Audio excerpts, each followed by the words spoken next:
Source batch कैसे सभी स्वागत है वापस से आप सभी का हमारे चैनल पाठशाला पे। तो जैसा आप सभी को पता है स्टूडेंट, हमारे बोर्ड्स एग्जाम अभी आने वाले हैं और खास की अभी 1.5-2 महीना पहले हमारे एग्जाम से काफी सारी गलतियां हमसे हो जाती है। जी हाँ, जब एग्जाम पास आने वाले लगता है तो बच्चे काफी सारी गलती जो है वो रिपीट करने लगते हैं, पैनिक हो जाते हैं, सिलेबस का लोड लेने लगते हैं। तो इस वीडियो में मैं आप लोग से बात करूंगा what should be the best strategy for the preparation of our boards. अभी जो नियरली 1 या 1.5 महीना बचा है तो उस समय में हमारा बेस्ट स्ट्रेटेजी क्या होना चाहिए। और यकीन मानिए ये मैंने खुद पे भी अप्लाई किया था, मुझे खुद भी फायदा हुआ था इससे, तो आपको भी जरूर इससे फायदा होगा। तो मेक श्योर कि आप वीडियो को पूरा देखें ताकि आपको हर एक बात अच्छे से समझ में आए और आपको भी इसका फायदा जरूर हो। तो बिना देर किए चलिए शुरू करते हैं इस वीडियो को। तो स्टूडेंट ऐसे तो बहुत सारे वीडियो बने हुए हैं यूट्यूब पे कि कैसे बोर्ड की तैयारी करें, ये पढ़े वो पढ़े, लेकिन नहीं, मैं इस वीडियो में वो सब एकदम फैक्ट बातें करूंगा जो एक स्टूडेंट सच में महसूस करता है, ताकि आप अपने से उस चीज को रिलेट कर पाओ। क्योंकि बीइंग अ स्टूडेंट मुझे भी पता है कि क्या क्या दिक्कत एक्चुअली में फेस की जाती है। उस वक्त बोर्ड्स के दौरान मैंने भी बोर्ड्स दिए हैं तो मुझे भी पता है कि क्या क्या प्रॉब्लम हमें फेस करनी पड़ती है। तो खैर, सबसे पहला बात आते है कि अक्सर पे हमें लगता है कि जब हम लोग ने उतना पढ़ाई नहीं किया रहता है कि हमसे तो ना हो पाएगा भैया, टाइम बहुत कम बचा है, सिलेबस बहुत ज्यादा है, कैसे कवर करें। तो इस चक्कर में क्या होता है, हम लोग कल सोचते नहीं होगा भाई, नहीं होगा सोचते हमारा 1 से 1.5 महीना ऐसे ही निकल जाता है। जब एग्जाम का टाइम आता है उस वक्त नहीं होगा का प्रेशर पहले ही से रहता है, सिलेबस का प्रेशर भी रहता है। दोनों के कारण क्या होता है, हम लोग इम्प्लीमेंट नहीं कर पाते एग्जाम में। तो स्टूडेंट यकीन मानिए लेट कभी नहीं होता है। अगर आप बोर्ड्स एग्जाम से 1 हफ्ता 2 हफ्ता पहले भी अगर फुल डेडिकेशन के साथ शुरू कर देते हैं तो यकीन मानिए उसमें भी आप अच्छा से स्कोर कर सकते हैं। अगर आप डेडिकेटेड होकर तैयारी करें तो लेट होने का कोई सवाल यहाँ नहीं उठता है। और अभी तो 1-1.5-2 महीना बाकी है तो इसमें आप काफी अच्छी तरीका से प्रिपरेशन कर सकते हैं। तो अगर आपके माइंड में ये आ रहा है कि अगर आपने अभी तक कुछ नहीं पढ़ा है और आपसे नहीं होगा तो इस चीज को माइंड से निकाल दीजिए। अगर आप अभी से इस वीडियो के बाद से भी प्रिपरेशन करना शुरू करते हैं तो आपका बेस्ट वे में प्रिपरेशन कंप्लीट हो जाएगा। तो स्टूडेंट अब आते हैं हमारे दूसरे पॉइंट की तरफ जो कि है स्ट्रेटेजी। जी हाँ, किसी भी एग्जाम की तैयारी करने के लिए स्ट्रेटेजी एक बहुत इंपॉर्टेंट फैक्टर होता है। क्योंकि अक्सर क्या होता है, बच्चे के पढ़ने के लिए बैठे, कोई भी चैप्टर उठा के पढ़ लिया, फिर किसी चैप्टर का मन किया तो मेडिकल कर लिया, अभी मन कर रहा फिजिक्स पढ़ ले, अभी मन कर रहा केमिस्ट्री पढ़ ले, केमिस्ट्री का थ्योरी पढ़ लिया, फिजिक्स का न्यूमेरिकल सॉल्व कर लिया। नहीं, ऐसे नहीं होना चाहिए। आपको पहले एक प्रॉपर स्ट्रेटेजी बनानी है कि हाँ, पहले मैं ये चैप्टर पढ़ूंगा, पहले मैं इन चैप्टर का थ्योरी पढ़ूंगा, उसके बाद न्यूमेरिकल करूंगा, उसके बाद प्रीवियस ईयर क्वेश्चन करूंगा, उसके बाद जो इन टेक्स्ट क्वेश्चन या फिर एग्जाम आइडिया जो बुक है उनके क्वेश्चंस होते हैं वो करूंगा।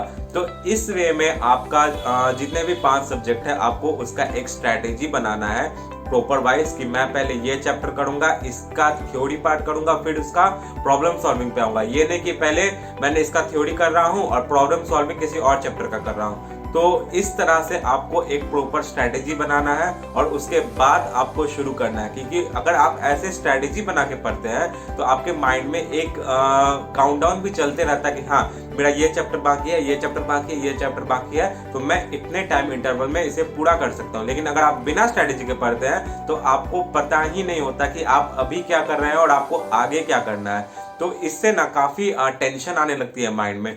तो इस चीज को आपको दूर करना है, एक प्रॉपर स्ट्रेटेजी बनाना है और उसके बाद तैयारी शुरू करना है एग्जाम का। तो स्टूडेंट अब आते हैं हमारे तीसरा पॉइंट की तरफ है जो है रिपीटिंग मिस्टेक। क्योंकि बहुत सारे बच्चे ऐसे भी होते हैं कि जो वापस से बोर्ड्स दे रहे हैं, जो इम्प्रूवमेंट के बच्चे हैं वो वापस से बोर्ड दे रहे हैं। तो आप लोग को खास के ये बात ध्यान में रखना, आपने पहले जो चीज किया था, जिस तरीका से पढ़ा था, जिसके कारण आपके कुछ परसेंटेज कम आ गए थे, उन मिस्टेक्स को आपको रिपीट नहीं करना। उन सबको पेज अगर आपने अभी तक नहीं उसे रिकॉग्नाइज किया है कि क्या क्या गलती था, तो बैठिए, एक पेज लीजिए, उस पर सारी मिस्टेक्स जो आपसे हुए उसे राइट डाउन कीजिए और फाड़ के फेंक दीजिए उसे।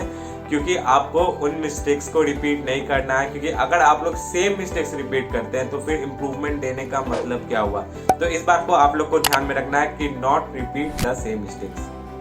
तो अब आते हैं स्टूडेंट हमारे चौथे पॉइंट की तरफ, जो कि है मोर फोकस ऑन एनसीईआरटी। जी हाँ, ये बहुत इंपॉर्टेंट पॉइंट है क्योंकि एग्जाम के वक्त में ना बच्चे ना काफ़ी सारे बुक्स का हेल्प लेने लगते हैं। काफ़ी सारे साइड बुक्स भी होते हैं जो हेल्प के लिए, जैसे अशचांद है या फिर और भी काफ़ी सारे एचसी वर्मा है, ये सब बुक है। तो अगर आप बोर्ड्स के लिए पढ़ रहे हैं अब और एग्जाम से 1 महीना पहले बचा हुआ है, तो यकीन मानिए एचसी वर्मा पढ़ने का कोई मतलब ही नहीं बनता बोर्ड्स के लिए, क्योंकि उस लेवल के क्वेश्चन आते ही नहीं है। तो more focus on NCERT, NCERT पे फोकस कीजिए। और एनसीईआरटी को कैसे करना है, बहुत बारी होता है कि बच्चे जो है वो क्या करते हैं, बुक लिया, कॉपी लिया और सीधा हर लाइन का नोट्स बनाना शुरू कर दिया। तो अगर आपने अभी तक नोट्स नहीं बनाया है या आपको नोट्स बनाना पसंद नहीं है, तो कोई ज़रूरत नहीं है नोट्स बनाने का। ऐसा ज़रूरी नहीं है कि अगर हमारे पास नोट्स नहीं है तो हम लोग पढ़ नहीं सकते, एग्ज़ाम नहीं निकाल सकते, ऐसा कुछ भी नहीं है। सब कुछ ऑलरेडी वहाँ पे लिखा हुआ है, तो क्यों ज़रूरत है वापस से उन चीज़ों को लिखने का कॉपी में जब आपके पास टाइम कम है। तो ऐसे में क्या करना है, सपोज आपने कोई चैप्टर पढ़ा है, ठीक है, जैसे केमिस्ट्री का कोई चैप्टर पढ़ा, केमिस्ट्री का चैप्टर पढ़ लिया, फिर क्या करना है, आपको उसके एक्सरसाइज के सारे क्वेश्चन करने हैं। क्योंकि मैं सारे इसलिए बोल रहा हूँ, बताता हूँ क्यों। क्योंकि जब बच्चे क्वेश्चन करने आते हैं तो वो बस न्यूमेरिकल बेस्ड क्वेश्चन करके आगे बढ़ जाते हैं और थ्योरेटिकल बेस्ड क्वेश्चन छोड़ देते हैं। मतलब ये तो है ही, इसका पढ़ के क्या करेंगे, ये तो पूछता नहीं है मुंह से, मतलब ऐसे ही बोल बोल के निकल जाते हैं। यकीन मानिए ये सब छोटी छोटी बात ना वहाँ एग्जामिनेशन हॉल में रिफ्लेक्ट करती है। अगर वही सब क्वेश्चन आप अभी सीरियसली से करके जाएंगे तो वहाँ पे आपको काफ़ी मदद मिलेगी। ना आपको नोट्स बनाने की ज़रूरत है और ना आपको रट्टा मारने की ज़रूरत है, ना आपको कोई साइड बुक पढ़ने की ज़रूरत है। आपको सिंपली क्या करना, आपने एनसीईआरटी का कोई चैप्टर अच्छे से पढ़ा, उसके सारे क्वेश्चंस करने हैं, पहले एक्सरसाइज के क्वेश्चन, फिर उसके इंटेक्स्ट क्वेश्चंस जो आते हैं, जो अंदर में दिए रहते हैं चैप्टर के एडिशनल क्वेश्चंस, वो सारे क्वेश्चंस करने हैं। उसके बाद आपको प्रीवियस ईयर क्वेश्चन, जो प्रीवियस ईयर पेपर है बोर्ड का, वो आपको मिल जाएगा कहीं भी ऑनलाइन साइट से, तो वो आपको करना है। ये 3 चीज करने के बाद अगर आपके पास और टाइम बच रहा है तो एग्जाम आइडिया या 100% सक्सेस ऐसे करके काफी सारे बुक्स आते हैं, उनमें भी हर चैप्टर के क्वेश्चंस बना के दिए रहते हैं। तो नोट्स बनाने का आपको जरूरत नहीं है। अगर आप ये सब चीज कर लेते हैं तो आपका अप्रॉक्स 95% वो चैप्टर कंप्लीट हो जाता है, जिससे आप स्कोर कर सकते हैं अच्छे से। तो स्टूडेंट अब आते हैं हमारे आखिरी पॉइंट की तरफ, जो कि है 5वां पॉइंट हमारा, कि ओवरकम योर फियर। जी हाँ स्टूडेंट, क्योंकि ये अक्सर होता है, बीइंग अ स्टूडेंट मुझे भी पता है कि इस टाइम पे सबसे ज़्यादा डर नहीं लगता है। डर किस बात का, डर इस बात का कि अगर 75% नहीं आए तो फिर जेईई मेंस के लिए एलिजिबल नहीं होंगे। अगर किसी सब्जेक्ट में बैक लग गया तो अच्छे मार्क्स नहीं आए, अच्छा कॉलेज नहीं मिलेगा, ये वो इस सब्जेक्ट में मैं ये पढ़ रहा हूँ, अगर ये नहीं आया तो क्या होगा इस सब्जेक्ट में। मतलब कि बोर्ड से 1 महीना पहले आप ये तक कैलकुलेट कर लेते हैं अपने माइंड में कि आपको इस सब्जेक्ट में इतना इतना मार्क्स आ रहा है, आपका ओवरऑल परसेंटेज इतना आ रहा है, आपको इस बेसिस पे कौन सा कॉलेज मिलेगा, यहाँ से आपका क्या करियर बनेगा, ये सब कुछ आप लोग एज्यूम करके बैठ जाते हैं। और यकीन मानिए आप रिलेट भी कर पा रहे होंगे खुद से, आपका दिमाग इस तरफ ज़्यादा डाइवर्ट हो जाता है आपका प्रिपरेशन से हट के। तो ये चीज़ बिल्कुल भी नहीं करना है स्टूडेंट। सबसे पहले समझने वाली बात है कि जो चीज़ हुई नहीं है उस पर सोच के या उस पर हम लोग ध्यान देके कोई मतलब ही नहीं बनता है। क्योंकि आपने अभी तक अपना पेपर ही नहीं दिया है तो क्या क्वेश्चन आएगा, आपने क्या एग्जाम में लिखा है, उसका रिजल्ट के बारे में अभी से सोच के क्या मतलब है। इससे अच्छा है कि अभी जो आपके पास है, अभी जो आपके हाथ में है, आप उस पर फोकस कीजिए, जो कि है आपका प्रिपरेशन। आपका रिजल्ट अभी आपके हाथ में है ही नहीं, आपने पेपर ही नहीं दिया, तो आप आगे से कैसे प्रेडिक्ट कर रहे हो कि आपका रिजल्ट अच्छा नहीं आएगा या आप एग्जाम में अच्छा नहीं कर पाओगे। तो मोर इम्पॉर्टेंट इज अभी जो आपके हाथ में है, दैट इज योर प्रिपरेशन। आप उस पर फोकस करो, उसको 100% बनाओ, उस पर जितना जोर लगाना है कि मैं और क्या करूँ जो मेरा प्रिपरेशन और इफेक्टिव हो। तो जब आप लोग इन सब चीज़ों से हट के इस तरफ सोचने लगेंगे तो यकीन मानिए आपका कंसंट्रेशन अपने आप बनने लगेगा। आप अभी अगर ऐसा होता कि आप पढ़ने के लिए बैठ रहे हैं लेकिन आपका मन नहीं लग पा रहा, पढ़ने के लिए बैठ रहे हैं 5 मिनट बाद ध्यान भटक गया, ये है वो, तो इन सब चीज़ों से जब आप माइंड हटाएंगे और डाइवर्ट करेंगे इस सब चीज़ के, और पढ़ाई पे जब आप अपना माइंड लेके आएंगे तो यकीन मानिए आपका जो कंसंट्रेशन है, जो आप लूज कर रहे थे पढ़ाई के टाइम पे, वो कंसंट्रेशन लूज नहीं होगा, वो कंसंट्रेशन बना रहेगा, आपको पढ़ने में भी इनफैक्ट मन लगेगा। फिर भी अगर ऐसा भी कई टाइम होता है, इन सब चीज़ों के बाद भी आप बोलेंगे भैया नहीं पढ़ पा रहे हैं, ज़्यादा देर सिटिंग ही नहीं हो पा रहा है, नहीं हो पा रहा है, तो बैठिए, एज अ चैलेंज उसको लीजिए।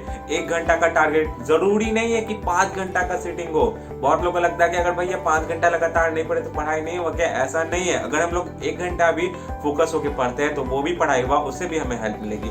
तो अगर आपको इनिशिएट करना है, आपको अगर काफी प्रॉब्लम आ रहा है, तो आप छोटा छोटा टारगेट को लेके सेट कीजिए, क्योंकि जब आप छोटा टारगेट को अचीव करिएगा तो आपको मोटिवेशन मिलेगा, बूस्टअप होगा बड़ा टारगेट को अचीव करने के लिए। तो आप छोटे छोटे गोल सेट करने, सपोज आपको आधा घंटा का पहले गोल सेट होना कि नहीं, आधा घंटा कुछ हो जाए मैं उठूंगा नहीं, मैं अपने जगह बैठ गया, जब तक आधा घंटा नहीं होगा मैं इधर से उधर ना फोन चेक करूंगा, ना उठूंगा, किसी से बात करूंगा, सिर्फ और सिर्फ पढ़ाई बुक्स में घुसा रहूंगा।